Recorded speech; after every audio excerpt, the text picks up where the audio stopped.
अरे बाबा रउआ कहाँ बानी जी? आई ना रउरा दूरा पे राउर चेला आई बा। राउर गोर कहाँ बा ए बाबा?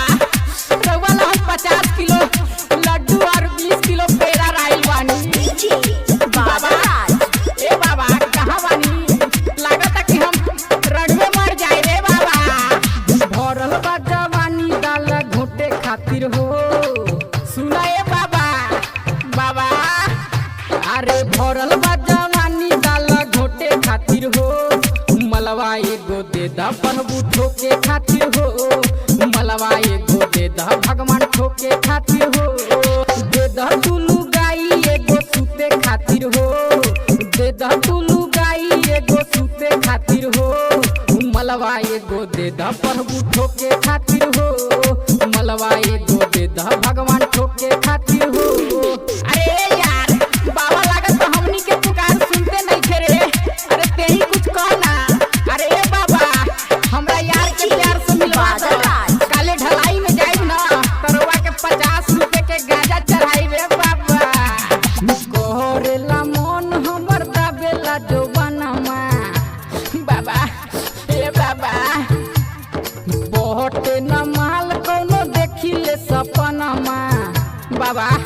कपार पटाक के मर जाई बाबा। कोरेला मन हमर दाबेला जोबानमा। बहुते न माल कोनो देखिले सपनमा। चढ़ल बा जवानी होठ चूसे खातिर हो।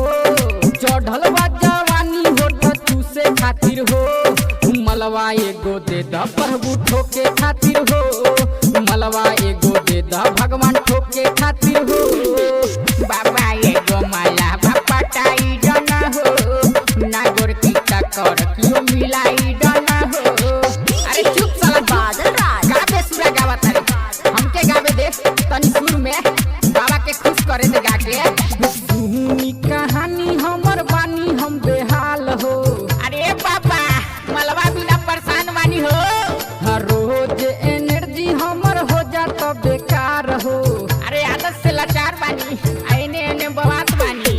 सुनी कहानी हमर बानी हम बेहाल हो।